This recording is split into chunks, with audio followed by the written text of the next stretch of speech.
Yo, c'est Vega. Salut tout le monde. Aujourd'hui, on se retrouve pour une vidéo sur One Piece. Donc là, aujourd'hui, on va se parler du début de One Piece. Donc on va donner notre avis sur la saga East Blue. Exactement. Donc je sais pas toi ce que t'as pensé de la saga East Blue. Donc tu peux nous donner ton avis fait.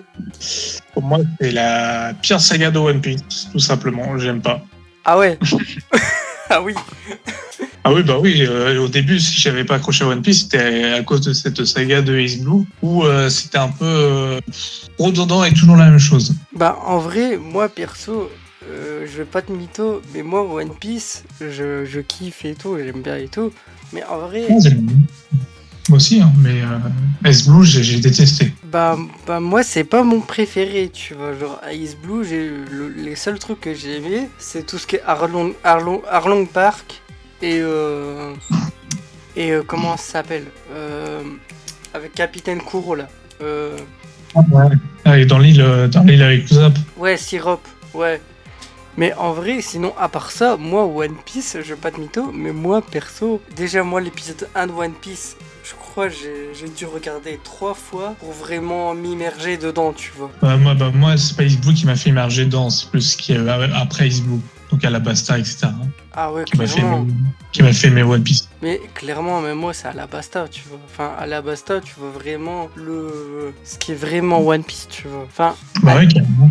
Ice Blue aussi, tu vois, mais enfin Ice Blue, pour moi, One Piece, la définition de One Piece, tu vois, c'est Ice Blue, tu vois, vraiment. Dans le sens où One Piece, pour moi, c'est plus une aventure tranquille, enfin calme, tu vois, genre c'est pas, moi, je pense c'est pas un manga, tu vois, à se prendre la tête tout le temps, tu vois. One Piece Ouais.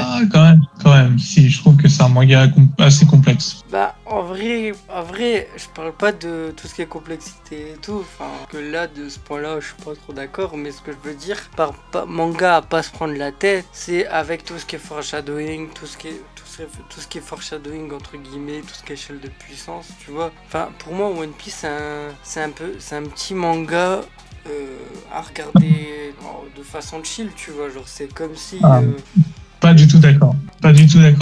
Parce que One Piece, c'est le truc qui te présente 1000 personnages et qui te réintroduit tous les personnages dans les autres arcs et des personnages que tu te souviens même pas. Par exemple, sur 8000 épisodes, tu vas avoir un épisode de 50. Il faudra que tu te rappelles de ce que a fait ce personnage à l'épisode 50 parce qu'ils vont pas te le rappeler à l'épisode 800. Et ils disent comme si c'était normal, etc. Et tu te dis, mais attends, mais c'est qui déjà lui? Et il faut que tu te souviennes des relations des personnages, tout. Enfin, il y a trop de personnages dans One Piece. Il y a trop de personnages. Ouais, c'est vrai que ça c'est un peu relou, mais moi, tu vois, One Piece, je crois que cette comparaison, elle va pas plaire, hein, vraiment pas.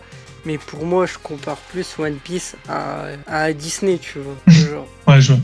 Genre en mode, c'est un manga, c'est plus une espèce de conte Disney que un vrai manga de piraterie et tout, tu vois. Ah bah c'est sûr que ça enjolive les trucs. Je veux dire, l'équipage du chapeau de paille, c'est pas pas dire que ce soit des vrais pirates, quoi. Bah c'est ça, moi perso, quand on m'a dit ouais, One Piece c'est un manga de pirate, je m'attendais à un truc à la Jack Sparrow, à la Sinbad no Boken, même si c'est pas un truc de pirate, tu vois, tu sais, le spin-off sur Sinbad dans Maggie. Genre, tu sais, je m'attendais à plus des batailles navales, des pillages d'équipage, des vrais trucs, tu vois. Ouais. Mais ouais, genre j'ai une question à te poser en fait, genre est-ce que pour toi East Blue c'est un bon début, genre tu sais c'est un bon début pour t'immerger dans une œuvre? Ah non, je trouve pas. Je pense que l'auteur, mais lui-même, même si l'auteur est connu pour ses foreshadowing, je pense pas que l'auteur lui-même savait que son manga allait avoir du succès. Parce que si tu remarques à chaque mini arc de l'arc East Blue, donc à chaque nouveau personnage qui recrute, et à chaque nouveau villain, on dit ouais, c'est les pirates les plus forts de tous. À chaque fois l'ennemi, tu vois, au début on a Elvida qui disait ouais, c'est une pirate crin et tout, etc. Elle est vraiment très forte, c'est la plus puissante. Puis juste après il y en a un autre pirate qui apparaît et qui dit bon, c'est moi le plus puissant, c'est moi le plus fort. Après il y a Kuro qui apparaît et qui dit c'est moi le plus puissant, c'est moi le plus fort. Après t'as encore un autre sur le bateau de Sanji qui apparaît et qui dit c'est moi le plus fort. Après t'as Arlong qui dit c'est moi qui est le plus fort depuis le début. Tu fais hein? Non mais clairement, Non mais je suis totalement d'accord. Après pour moi, en ce qui me concerne, tout ce qui est foreshadowing dans One Piece, tu vois, je considère pas vraiment, je considère plus ça, tu sais, comme des mini Easter eggs, tu vois. Genre, tu sais, tu sais, genre comme si tu jouais à des jeux vidéo, genre à Zelda. Non, genre c'est comme si tu jouais à Mario, tu vois, et que tu voyais la Triforce de Zelda, tu vois. Ouais. Genre dans le sens où genre c'est connecté, mais c'est pas des vrais foreshadowing, tu vois, comme le Mala SNK et tout. C'est pour ça, moi, quand on compare les deux, je trouve ça totalement débile. Ouais, c'est vrai. Moi, je suis d'accord avec toi. Mais ouais, sinon, pour moi, le meilleur arc du début de One Piece, c'est plus l'arc avec le capitaine Kuro, tu vois. Dans le sens où j'aimais bien, tu sais, l'intrigue du fait que Kuro, il s'est infiltré avec Kaya et tout. Enfin, moi, ça m'a kiffé, tu vois. Ouais. En plus, surtout en VF, parce que c'est la voix de Christophe Espel, la VF de Kuro, et ça, j'ai trop kiffé. Donc, je comprends. D'ailleurs, Kuro, j'aurais aimé le revoir dans One Piece, mais... Ouais, c'est un personnage qui était classe, qui remettait ses lunettes de manière assez classe. Avec ses griffes. Ouais. D'ailleurs, à mon avis, Captain Kuro viendrait, il serait niveau Yonko, tu vois. Genre... Oui, clairement. Carrément, tu vois. Toi, c'est quoi ton arc préféré de Is Blue, toi? Le Ace Blue, Ouais. le Barati peut-être. Ah ouais? Ouais, parce que il y a mon personnage préféré dedans, donc forcément c'est la découverte de Sanji. En vrai, je te donne pas tort, je peux comprendre. Et du coup, on connaît un peu le passé de Sanji, c'est sympa, il y a du développement de personnage pour Sanji. Et c'est... Oh, non, franchement, c'est sympa. Après, j'aime bien Baggy aussi. Baggy, il est sympa aussi. Ouais, mais moi j'aime Baggy. Mais moi, Baggy, je l'aime bien, tu vois. C'est Arlong. Arlong, j'ai pas aimé... j'ai pas trop aimé Arlong. Ah ouais? La backstory avec une amie est intéressante. C'est intéressant, mais Arlong, en soi, le personnage... Enfin, juste le personnage, je parle que du personnage. Oui. Pas de l'histoire. Le personnage de Arlong m'a pas marqué. Pas plus que ça. Ah ouais? Ouais, j'ai pas... Non, franchement, non, il y a... Ah ouais, il m'a marqué, hein. L'arc des hommes poissons, j'ai trouvé... En plus, l'arc des hommes poissons qui vient beaucoup plus tard, dans le tome 60 à peu près, je crois, je sais plus si c'est les 60. Ouais, c'est vers là, Bon, je crois. j'avais décroché One Piece à cause de cet arc-là aussi. J'avais eu une baisse de One Piece à ce moment-là. Je m'étais dit, bon, bah, je vais arrêter pour le moment. Je vais reprendre quand ça sera dépassé, mais les hommes poissons, je sais pas, le concept des hommes poissons... Bah, après, pour vite fait parler de l'arc des hommes poissons, moi perso, l'arc il m'a un peu saoulé, tu vois. Enfin pas mon arc, tu vois. Mais l'arc au moins, il y a des thèmes intéressants dans l'arc, tu vois. Ah oui, les thèmes abordés sont intéressants, mais je sais pas, ça traînait en longueur, c'était pas... Ah clairement, il y avait un problème de rythme. Mais je suis totalement d'accord. Après, moi, il y a un truc que j'aime pas dans Is Blue, c'est que en fait, il n'y a pas de lien entre toutes les mini-aventures, en fait. Oui, voilà, il n'y a aucun lien. Bah, à part trouver un nouveau membre de l'équipage et c'est tout, quoi. Ouais, c'est ça, en fait, Is Blue, je le comparais plus à... C'est comme genre Dora l'exploratrice ou la famille pirate. C'est des petites aventures par-ci par-là, tu vois. Ouais, c'est pour ça que je disais que l'auteur, pour moi, au début, il pensait que son manga, il allait faire quoi, peut-être 5-6 tomes et qu'il allait raconter plusieurs petites histoires. Clairement ça. D'ailleurs, c'est pour ça que moi perso, j'aime trop le live action. Le live action, j'aime trop, tu vois. Oui, c'est vrai qu'ils ont mis un fil rouge au live action, contrairement à Is Blue, quoi. D'ailleurs, c'est pour ça cette partie je la préfère en live action qu'en manga ou en animé, tu vois. Peut-être que tu vas l'apprécier plus avec le nouvel animé One Piece, enfin The One Piece. Ah, peut-être.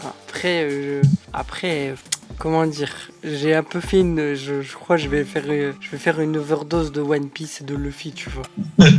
Tu m'étonnes. Genre moi perso One Piece, dès que Luffy a fini de trouver son trésor, les aventures de Luffy pour moi c'est fini, tu vois.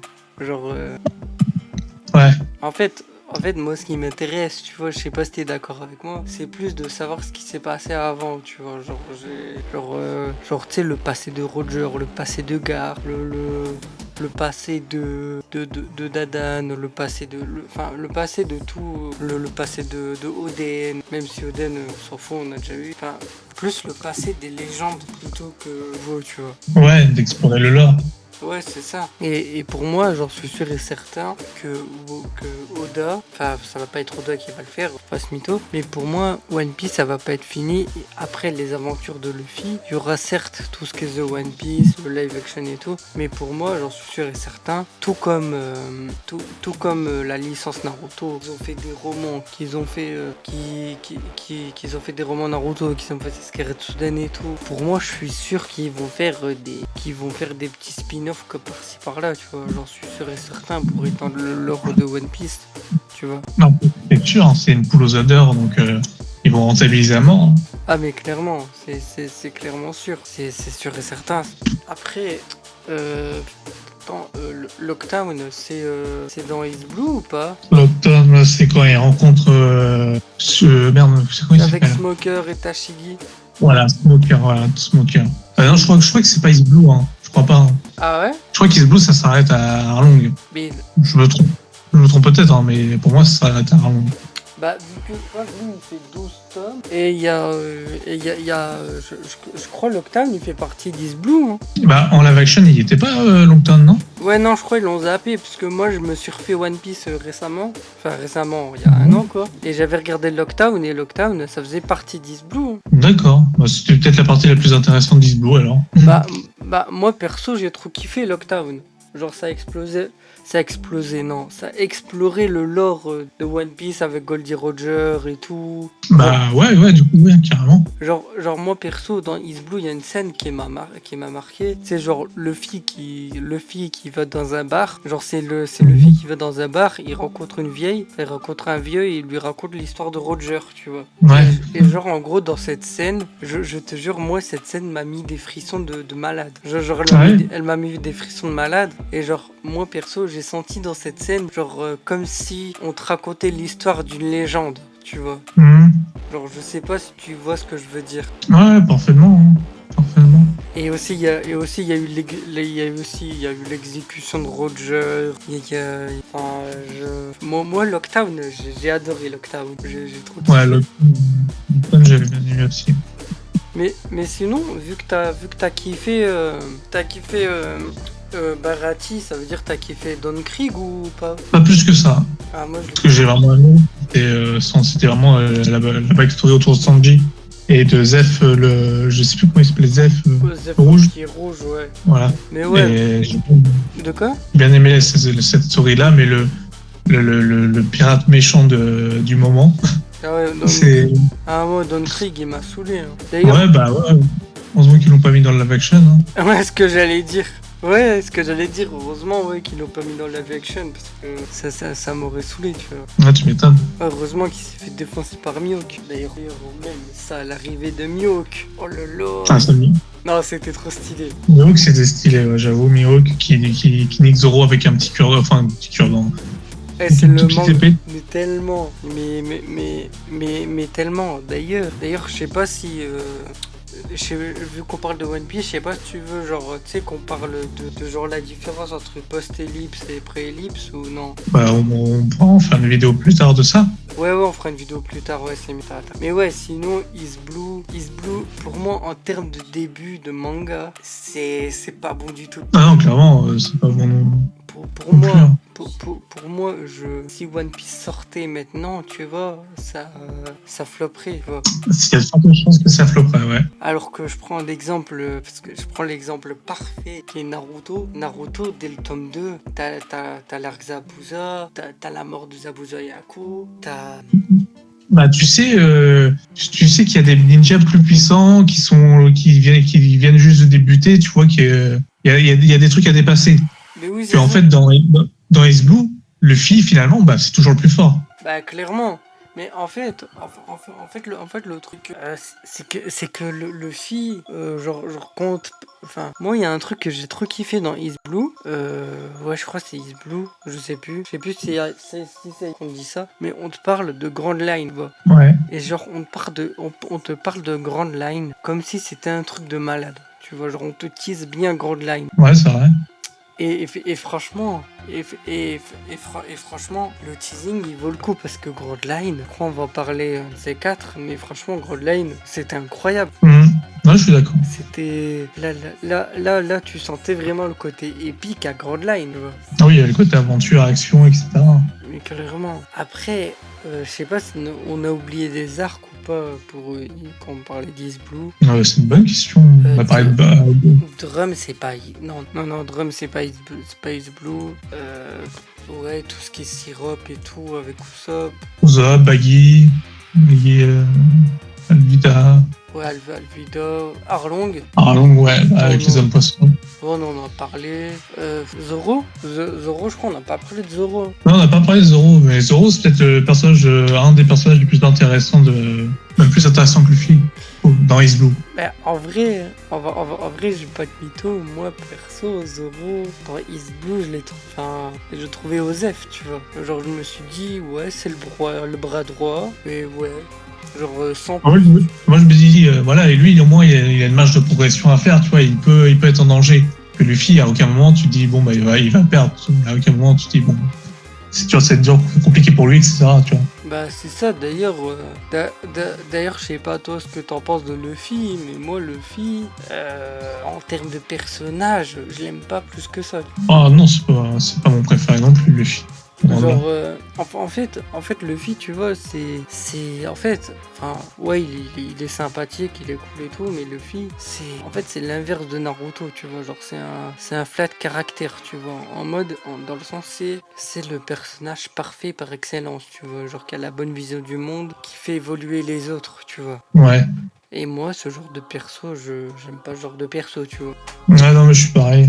Il faut de la complexité dans un perso. Bah oui, c'est ça. Après, je dis pas que c'est un mal, mais je dis juste que moi, ça me touche pas. Ouais, je comprends. Genre, je serais plus touché par un Naruto, par un Naruto, par d'autres persos. Non, par un Naruto, par un Denji, par un Izuku. Non, quoique Izuku, c'est un peu la même que Luffy. Par ce genre de perso là que par Luffy, tu vois. Ouais. Du coup, t'as d'autres choses à dire pour East Blue ou pas? Parce que moi, j'ai presque rien à dire, j'ai plus rien à dire. Bah, pour conclure, qu'est-ce que je pourrais dire pour conclure? Bah, East Blue, il faut réussir à passer East Blue pour apprécier One Piece. Je ne conseillerais pas de commencer par East Blue. Enfin, même si pour le background des personnages, c'est quand même assez important, tu vois. Ou juste te renseigner sur le background des personnages. Genre. Tu regardes juste les flashbacks de Sanji, Zoro, de Nami, etc. Et après, tu passes à Longturn. Et à partir de Longturn, tu suis la trame. Bah, après, pour moi, tu vois, pour moi, East Blue, tu vois, qui est cool dans East Blue, c'est que tu t'attaches au personnage, tu vois. Alors, il y a des relations entre les persos et tout, tu vois. Enfin, ce qu'il y a plus maintenant, on en parlera plus tard. Mais ouais, tu t'attaches au perso, donc pour moi, même si East Blue, c'est un peu osef, il est important, genre, pour la construction et le développement des persos. Ouais. Ah ouais, de la vidéo. En tout cas, j'espère que cette vidéo vous aura plu. N'hésitez pas à laisser un pouce en l'air. Allez, salut tout le monde. Ciao, ciao.